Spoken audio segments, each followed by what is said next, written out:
Main 7 अप्रैल morning shift 2025। ये देखिए resonance tube पे क्वेश्चन। इसमें सिंपल क्वेश्चन ऐसा पिछली भी एक शिफ्ट में क्वेश्चन आया था।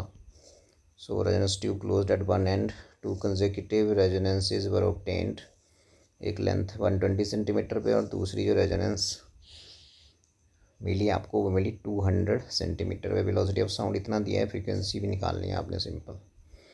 वही रेजोनेंस ट्यूब में जैसे क्लोज्ड एंड पाइप होता है जैसे वैसे बिहेव करता है ये, ठीक है। ये आ गया क्लोज्ड एंड, तो यहाँ आपको पता है एंटीनोड बनता है बिकॉज जो एयर मॉलिक्यूल्स हैं they can vibrate with maximum amplitude.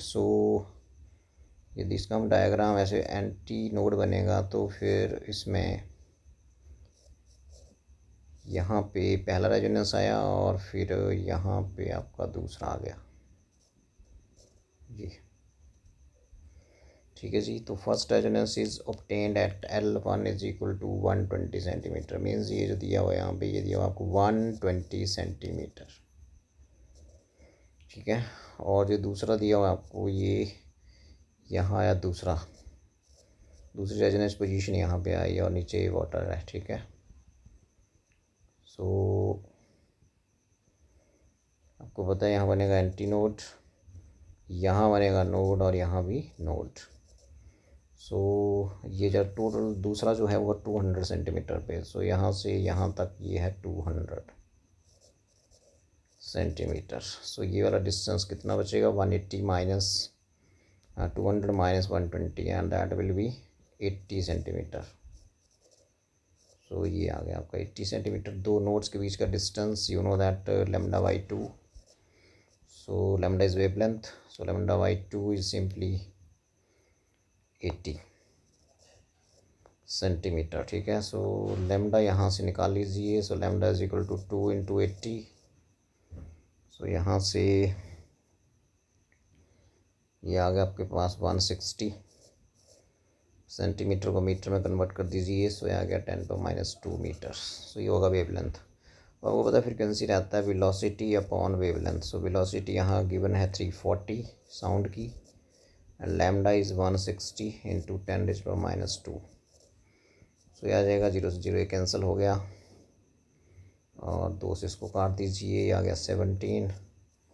तो ये आ गया 17 इंटू 10⁻² ऊपर जाएगा तो ये बन जाएगा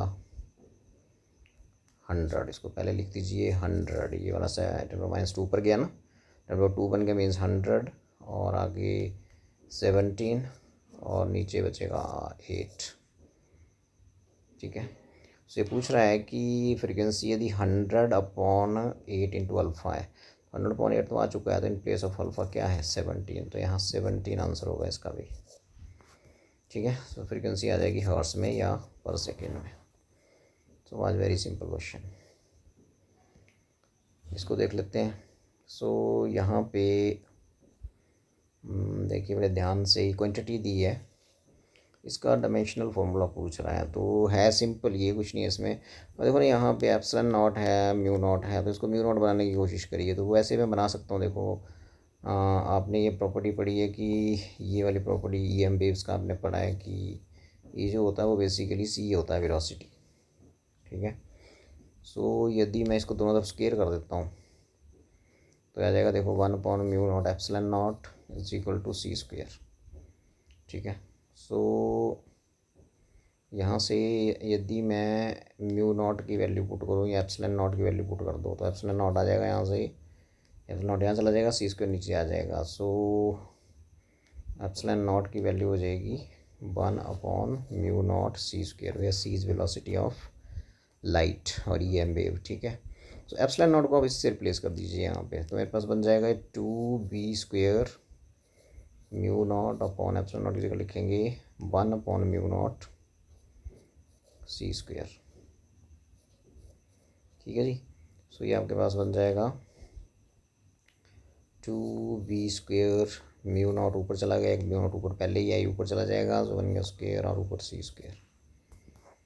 ये बन जाएगा जी यहाँ से, ठीक है। कुछ नहीं किया मैंने इस एप्सिलॉन नॉट को एलिमिनेट किया ताकि इसकी जगह μ0 आ जाए और कुछ और क्वांटिटी आ गई C², ठीक है। आपने प्रॉपर्टी पढ़ी है कि वेलोसिटी ऑफ लाइट होता है या वेलोसिटी ऑफ EM वेव होता है, सो स्क्वायर करो दोनों तरफ और यहाँ एप्सिलॉन नॉट की वैल्यू आ जाएगी 1/μ0c²।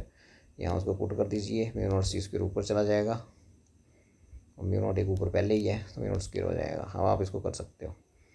2 कांस्टेंट है और मैग्नेटिक फील्ड का निकालने के लिए आप यहाँ से इस फॉर्मूले से कर लीजिए। ILB होता है फोर्स, ठीक है, फॉर्मूला होता है फोर्स का। तो यहाँ से B निकाल लो आप, कोई फॉर्मूला यूज़ कर लो आप जिसमें F और B आए। तो यहाँ से B आ जाएगा F/IL, ठीक है जी।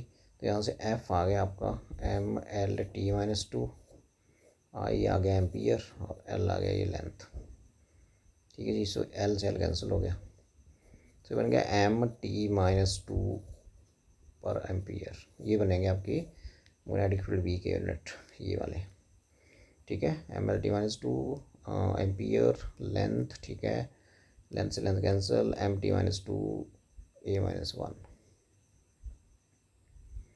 सो B भी लग गया पता। और μ0 का यूनिट आप कहाँ से निकालो, जो कोई फार्मूला आपको ऐसा याद होना चाहिए जिसमें μ0 आए। तो जैसे मैं सिंपल से फार्मूला, जैसे सोलेनाइड के इनसाइड जो लॉन्ग सोलेनाइड है उसके इनसाइड जो मैग्नेटिक फील्ड रहती है वो रहती है μ0 Ni = B। तो यहाँ से मैं μ0 के निकाल सकता हूँ सिंपल। सो μ0 हो जाएगा यहाँ से B/IL, निटा B/Ni, और N होता है number of turns per unit length. So ये बन जाएगा μ0, क्योंकि ये number of turns per unit length है तो L नीचे आएगा तो फिर ऊपर चला जाएगा BL/I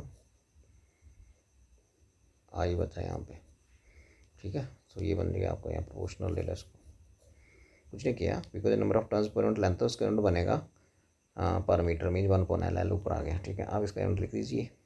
तो इसका बन जाएगा B का भी ऊपर लिखा मैंने। सो ये बन गया देखो mt-2 पर एम्पियर, और ये लेंथ है और ये एम्पियर एक और है, नीचे करंट है। सो ये बन जाएगा, इसको इकट्ठा कर दीजिए। सो ये बन गया M, एक L है पर ये वाला, और उसका T की बारी है T-2 और ये एम्पियर -2 हो जाएगा भाई, ठीक है। तो ये बनेगा आपका μ0 का यूनिट। सो μ0 का यूनिट ये बन गया भाई, ठीक है। अब पुट कर दो, बस हो गया।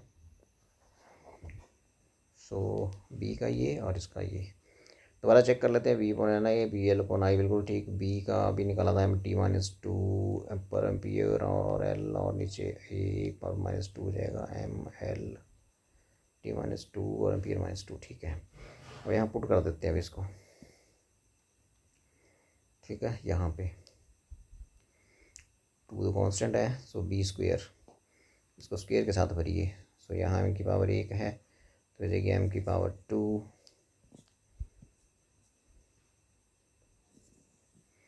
m की पावर 2 स्क्वायर है ना, तो m की पावर 2 इसकी बात कर रहा हूँ और p की वैल्यू ये पुट कर रहा हूँ, t की पावर -4, ठीक है। तो इसको खुले में करते हैं इधर। सो ये बनेगा आपके पास m2t-4 a-2 हो गया स्क्वायर। इसका भी स्क्वायर करके लिखिए, 1 है, स्क्वायर कर दीजिए, इंटू m की 2 L की 2 पावर, ये आ गया, और आगे t की -4 a की -4। यहाँ पहुँच गया मैं। अब c² मीन्स वेलोसिटी का LT-1 स्क्वायर को आ जाएगा L2t-2। सो ये होगा, इसको इकट्ठा करिए आप, that will be your answer, ठीक है जी। सो m2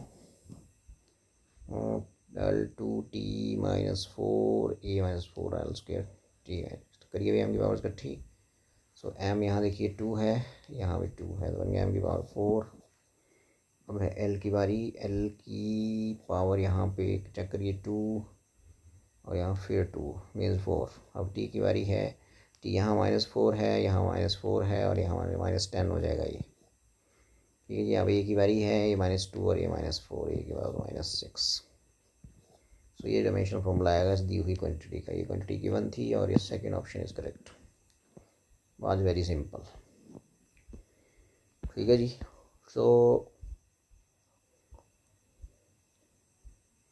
इससे आगे देखते हैं नेक्स्ट क्वेश्चन।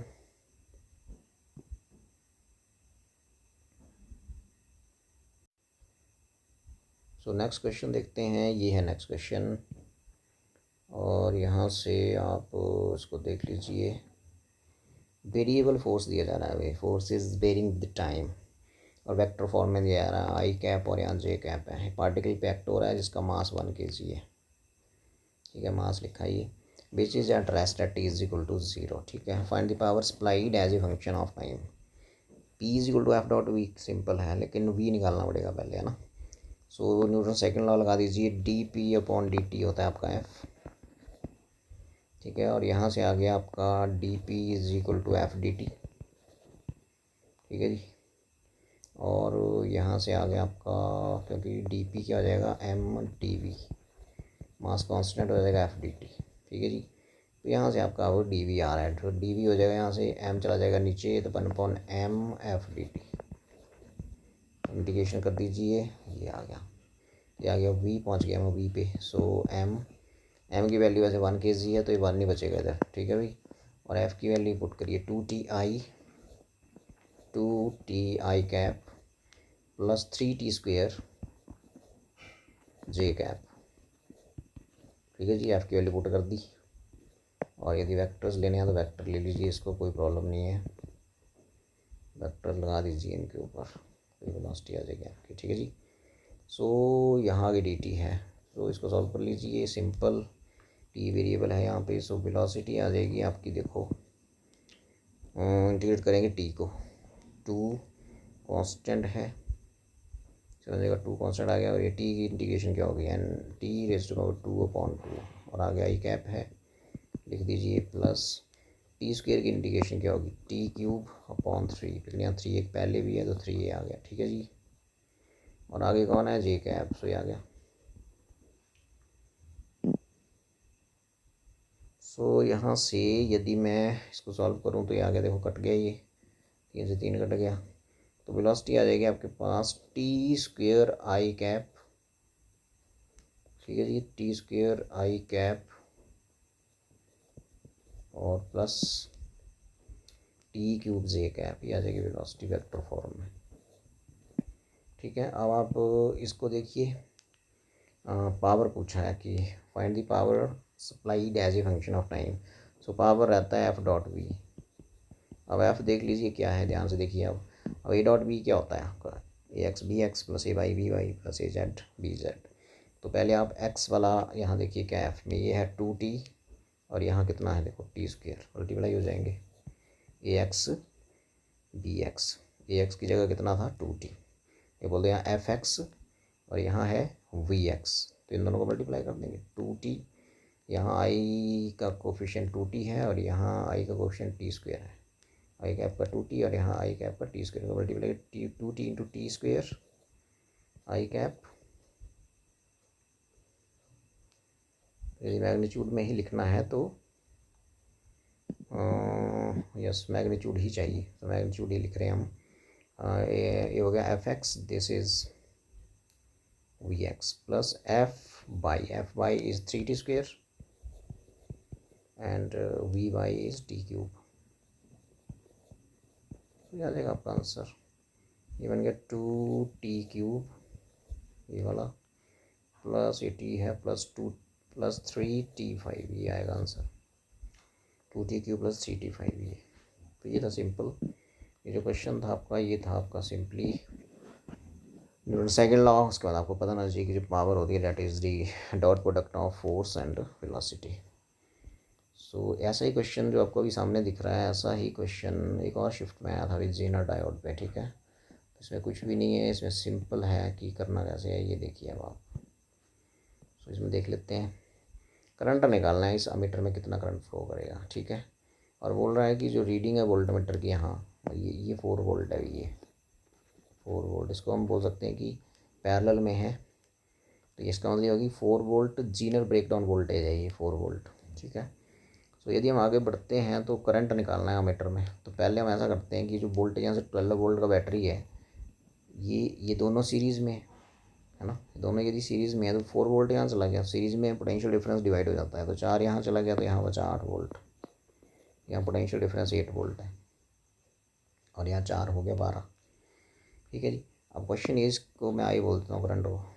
ठीक है, तो करंट आई यहाँ से चला, पहले ये देखो यहाँ आपका पोटेंशियल डिफरेंस दिया हुआ, रेजिस्टेंस दिया हुआ, तो करंट ही पता लग जाएगा। I is equal to V upon R. V कितना है 8 वोल्ट, आर कितना है 800, तो बन गया 1/100 एम्पियर करंट चलेगा भाई यहाँ से। ठीक है, अब ये सपोज इधर चला गया करंट I1, यहाँ डिस्ट्रीब्यूट हो जाएगा करंट, बिकॉज ये पैरेलल में है, तो यहाँ मान लो I2। ठीक है जी। अब ये करंट I1 जा रहा है यहाँ पे, अब यहाँ ये करंट I1 पहुँच गया।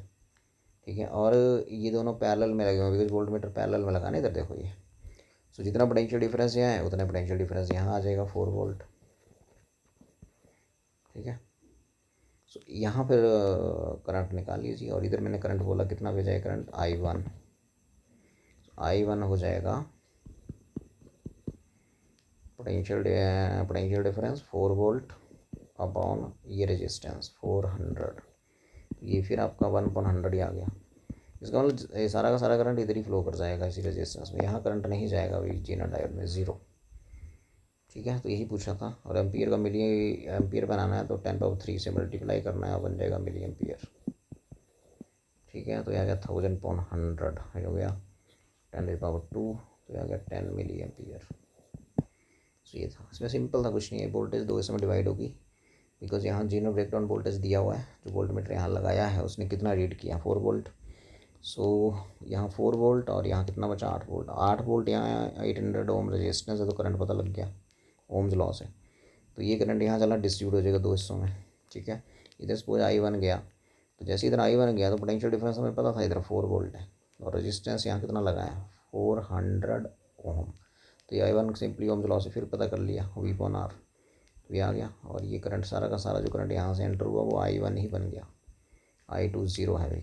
ठीक है, सो उसके बाद फिर इसके हम मिली एम्पियर बना दीजिए, you will gate option 3 is correct. तो सिंपल क्वेश्चन था ये भी। और आगे चलते हैं, ये है आपकी मॉडर्न फिजिक्स पे, और ये क्वेश्चन बोल रहा है कि सिंपल ही है, इसमें तो कुछ भी नहीं है देखो। सो ये बोल रहा है कि λ1 लार्जेस्ट वेवलेंथ है लाइमन सीरीज़ की, तो जिसमें फॉर्मूला रहता है वो 1/λ is equal to Rydberg constant 1/n1² minus 1/n2², ये है।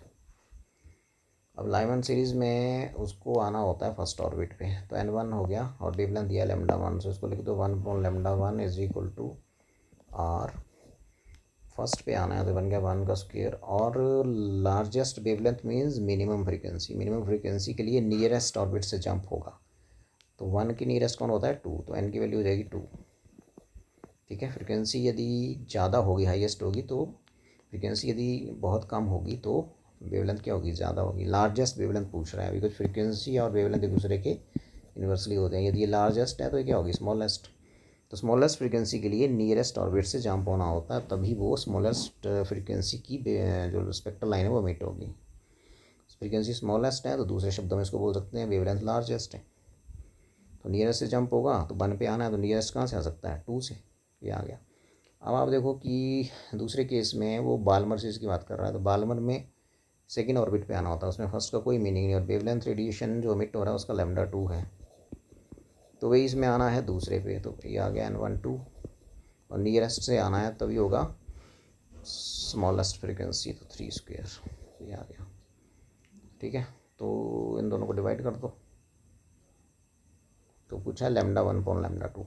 This is equation number 2, this is equation number 1, dividing 2 by 1, तो वट विल गेट 2 पहले, तो आ जाएगा λ1/λ2 इज इक्वल टू 2 पहले मीन्स ये वाला पहले r, ये बन गया 1/4 माइनस 1/9, और नीचे बन गया ये वाला करो r 1 माइनस 1/4, r से r कैंसिल, से आ जाएगा आपका रेशो 36 LCM, और यहाँ 9 माइनस 4, और यहाँ आपका LCM 4, और 4 माइनस 1, से आ जाएगा 5/36 इंटू ये 4 जाएगा ऊपर को, ये चला गया देखो, और ये 4 माइनस 1 3 आएगा नीचे।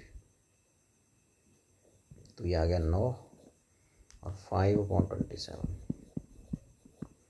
So this is answer 5/27। Simple था। ठीक है जी, आगे देखते हैं। तो ये था, देखिए क्वेश्चन ये वाला।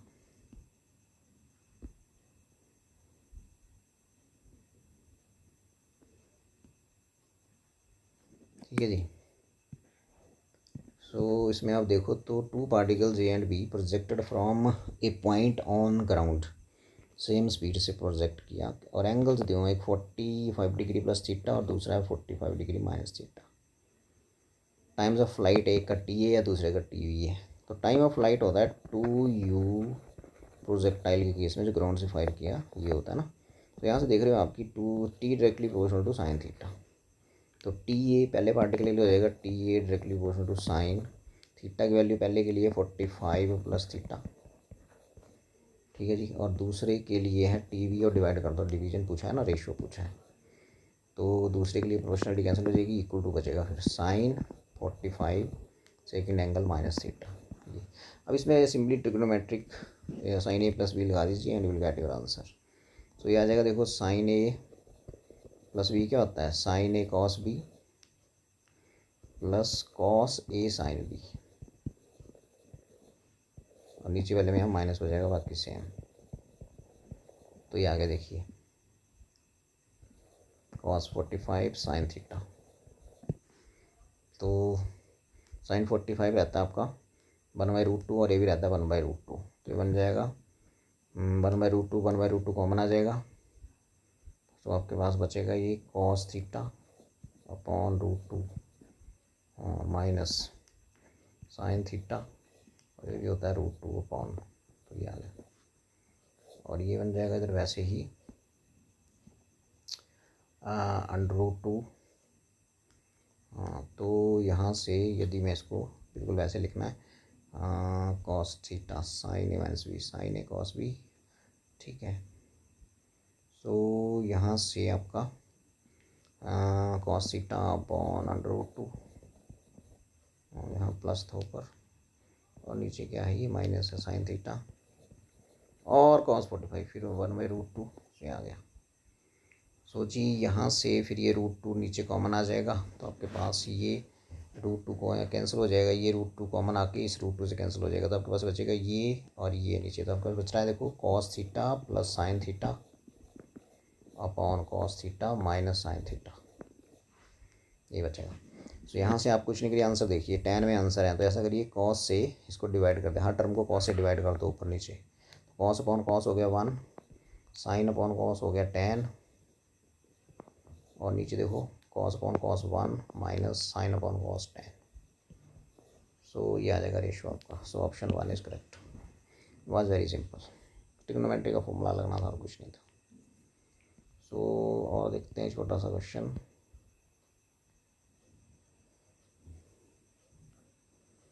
सो इसको देख लीजिए, two plane polarised light combine at certain point. तो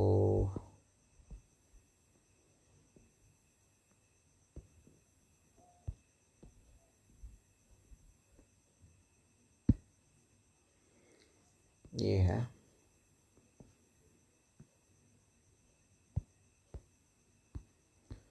सो यहाँ से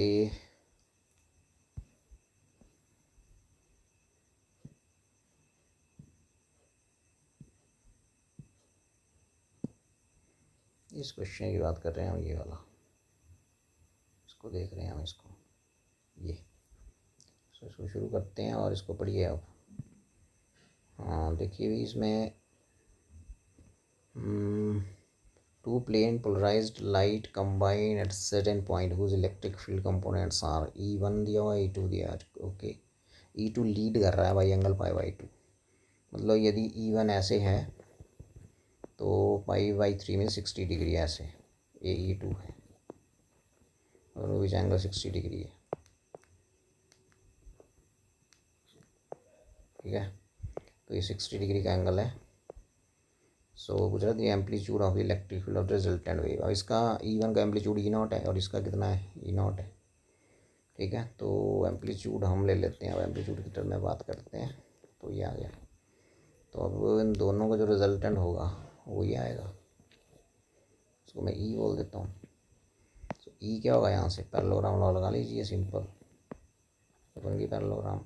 सो ये जो E होगा बेसिकली ये हो जाएगा E0 स्क्वेयर प्लस दूसरा भी E0 ही है, ये देखो दोनों same he amplitude, plus 2AB E0 cos theta, theta is pi by three means 60 degree. और इसका क्या होता है भाई अंडर रूट। तो ये आ जाएगा आपके पास 2E0 square plus 2E0 square हो गया इधर भी ये, और ये होता है हाफ, कॉस 60 होता है हाफ, सो से 2 कैंसिल अंडर रूट। तो ये आ जाएगा आपके पास 3, बिकॉज E0 स्क्वेयर बचा यहाँ 2 है, 2 और यहाँ 1 बचा, तो हो गया 3, आ जाएगा 3E0 स्क्वेयर और इसका आएगा अंडर रूट। इसको अलग अलग कर दीजिए और फिर बचेगा E0। So this is the answer, under root 3E0। Under root 3 कितना होता है 1.73 के आसपास, तो ये आना है भाई 3, ऑप्शन थर्ड इज़ करेक्ट। इसमें कुछ नहीं था, जो दूसरी आपकी इलेक्ट्रिक फील्ड थी वो लीड कर रही थी फर्स्ट वाली को पाई/3 एंगल से, दोनों एक्स एक्सिस की तरफ ही जा रही थी। तो फिर दोनों वेक्टर ट्रीटमेंट दे दो इसको आप, वेक्टर्स ही थे ये देखो, तो पैरेललोग्राम लॉ वेक्टर एडिशन लगा दीजिए and you will get your answer. Okay, so आगे देख लेते हैं। सो नेक्स्ट ये है भाई थर्मोडायनेमिक्स पे क्वेश्चन है, इंडिकेटर डायग्राम पे क्वेश्चन है। तो ये इसमें कुछ नहीं है, सिंपल क्वेश्चन है, ये देखिए आप, find the work done for the process. इसमें वर्क डन निकालना है, आपको पता है कि ये प्रेशर वॉल्यूम डायग्राम है भाई। प्रेशर वॉल्यूम डायग्राम में जो रिजल्ट रहता है वो रहता है कि जो work done is equal to area under PV diagram. तो एरिया जो दिख रहा है वो दिख रहा है ये सर्कुलर है, सर्कल का एरिया है, ठीक है। तो ये पूछा कि work done, so work done is equal to area under PV diagram, ये पढ़ा है आपने। सो प्रेशर वॉल्यूम डायग्राम, ठीक है जी, इसको इंडिकेटर डायग्राम भी बोलते हैं। सो एरिया यहाँ बन जाएगा, ये वर्क डन हो जाएगा आपका एरिया, बिकॉज सर्कल का एरिया क्या रहता है पाई R स्क्वायर, डायमीटर के रूप में क्या रहता है पाई, हाँ आर की वैल्यू होती है D/2, सो D/2 का बन गया होल स्क्वायर, सो बन गया पाई D स्क्वायर अपॉन 4, ये फॉर्मूला लगेगा यहाँ। सो ये बन जाएगा पाई D स्क्वायर अपॉन 4, और यहाँ देखो एक डायमीटर आपका ये हो जाएगा यहाँ से यहाँ तक, और दूसरा आपका हो जाएगा यहाँ से यहाँ तक, ठीक है। ये वाला प्रेशर का चेंज दिखाएगा, इसको मैं T1 बोल देता हूँ नीचे तक ये, और ये वाला आपका इसका चेंज दिखाएगा, वॉल्यूम का चेंज दिखाएगा, बिकॉज ये वॉल्यूम एक्सिस के पैरेलल है, ठीक है। सो यदि हम बात करें कि अब इसकी वैल्यूज आप पुट कर दीजिए, हो गया। सो यहाँ से ये था आपका D1 और यहाँ से ये है आपका D2, ठीक है। तो मैं इसको ऐसे लिख सकता हूँ, देखो पाई D1 D स्क्वायर को तोड़ दीजिए D1 D2 अपॉन 4। तो D1 मीन्स ये, तो यहाँ देख लीजिए ये डिफरेंस बड़ा माइनस छोटा, ये 10 है और यहाँ 4 है, तो ये हो गया W हो जाएगा यहाँ से पाई/4 को साइड में कर दो, D1 में बोल रहा हूँ आपको, ये इस पॉइंट के कोरस्पॉन्डिंग ये वैल्यू है और इस पॉइंट के कोरस्पॉन्डिंग ये वैल्यू है, तो 10 - 4, तो ये हो जाएगा 6, D1 हो जाएगा 6 किलो, किलो का मतलब 10 की 3 पास्कल, ठीक है जी। अब D2 ले लीजिए, D2 तो वॉल्यूम एक्सिस के पैरेलल है, मीन्स बड़ा माइनस छोटा, 100 - 50 मीन्स 50, और साथ में सेंटीमीटर क्यूब है, तो ऐसा ही में काम करना, सेंटी मीन्स 10⁻², और उसकी पावर फिर 3 भी लगानी पड़ेगी बिकॉज क्यूब है, तो ऐसा ही मैंने कन्वर्ट कर दिया। सो इसको अब तो कर लो चेक क्या आंसर आता है इसका। सो यहाँ से W बन जाएगा ये पाई/4, या चलो इसको काट दीजिए, 2 2 जा 4, 2 3 जाइए, और इस 2 से ये कट गया और यहाँ आ गया 25, ठीक है जी। और ये 25 है और ये 3 है 75, 25 ये है ना, और 3 ये है 75, ठीक है। और यहाँ 10⁻³ है और यहाँ 10⁻⁻6 है, तो 10⁻³ बचेगा ये, और साथ में बचेगा पाई।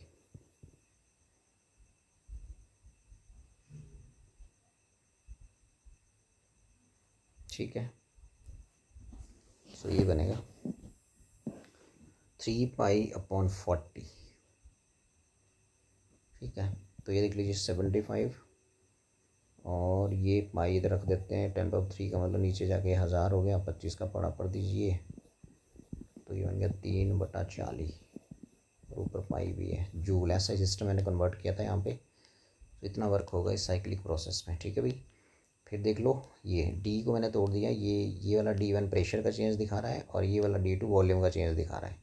तो प्रेशर का चेंज D1 ये लिखा SI में, ये लिखा वॉल्यूम का चेंज, और इसको सॉल्व किया और आंसर आ गया simple, option 1 is correct.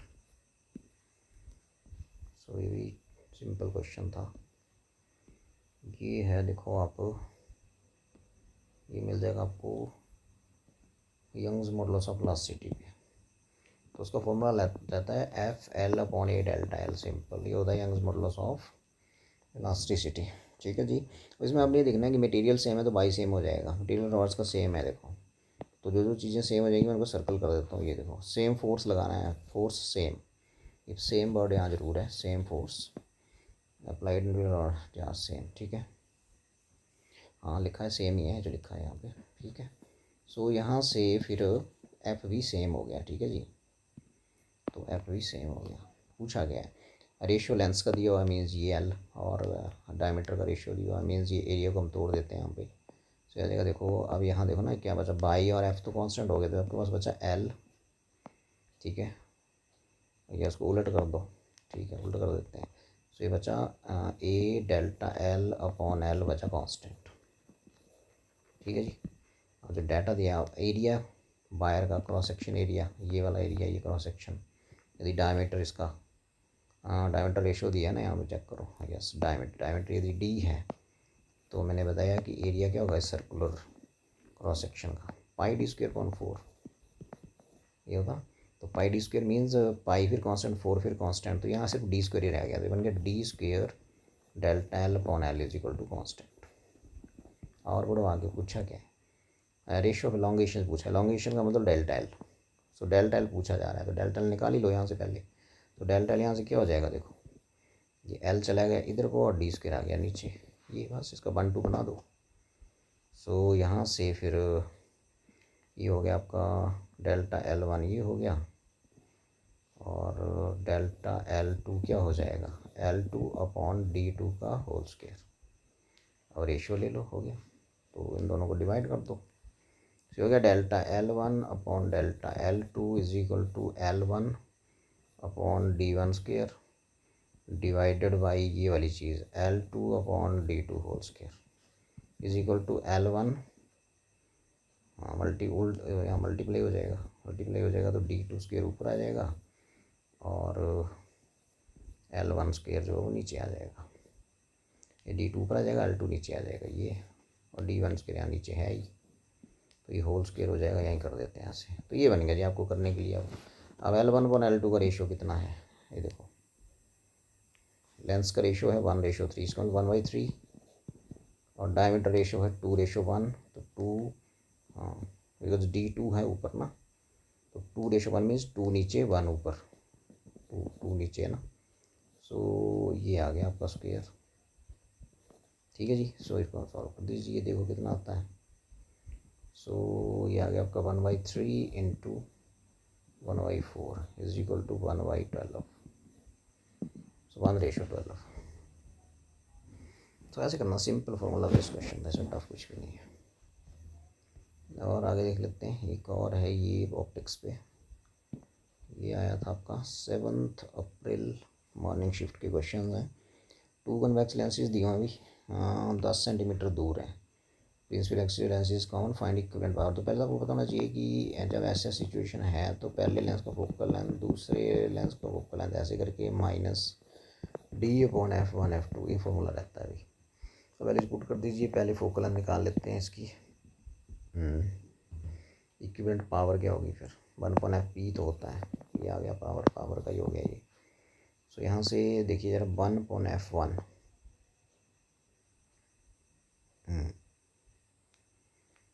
So 1/f1 means 30। Convex lens है तो प्लस ही होती है उसकी फोकल लेंथ। दूसरा 10 माइनस डिस्टेंस उनके बीच डी, डी है उनके बीच का डिस्टेंस। ये फॉर्मूला याद रखिए इसको, ये हो गया 10/f1f2 30/10, ठीक है जी। सो ये 10 से 10 कैंसिल, तो आपके पास बचेगा 1/f is equal to 1/30 plus 1/10 minus 1/30, ठीक है जी। सो इसका एलसीएम कितना आ गया, 30 10 30, सो आ जाएगा 10, ये आ गया, ठीक है, यस 30 आ गया ये। तो इसको 30 लिख दो यहाँ पे, और यहाँ आ गया 1 3 माइनस 1, तो यहाँ आ गया आपका सो 4